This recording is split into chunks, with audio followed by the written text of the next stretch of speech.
ஜனவரி 30ஆம் தேதி இந்தியாவில் தேசிய தூய்மை தினமாக அனுசரிக்கப்படுகிறது. வீடுகள், பணியிடங்கள் மற்றும் பொது இடங்கள் முழுவதும் தூய்மை மற்றும் சுற்றுச்சூழல் சுகாதாரத்தின் முக்கியத்துவத்தை பற்றிய விழிப்புணர்வு ஏற்படுத்துவதில் கவனம் செலுத்த வேண்டும் என்ற அடிப்படையில் தான் இந்த தூய்மை தினமானது கொண்டாடப்படுகிறது.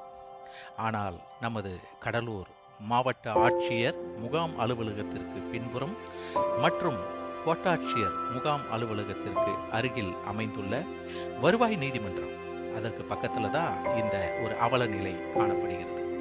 தூய்மைக்கு மிகவும் எடுத்துக்காட்டாய் திகழ வேண்டிய இந்த மாவட்ட நிர்வாகம் அங்கே வெட்டப்பட்ட மரங்கள் மூடப்பட்ட நிலையில் அரசு வாகனம் ஒன்று அங்கே தூய்மையற்று காணப்படுகிறது. இப்படிப்பட்ட தூய்மை நிலை மாவட்ட நிர்வாகம் விழிப்புணர்வை ஏற்படுத்துவது மட்டும்தான் வேலையா? அவற்றை சுத்தப்படுத்துவதில் அந்த அக்கறை தேவையல்லவா?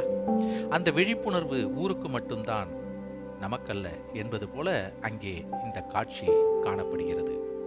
இதை மாவட்ட நிர்வாகம் சீர் செய்யுமா?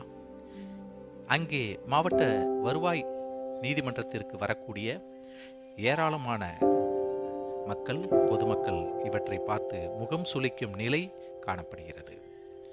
இந்த அவல நிலை நீங்க எத்தனை நாள் ஆகும்? இது கேள்வியே.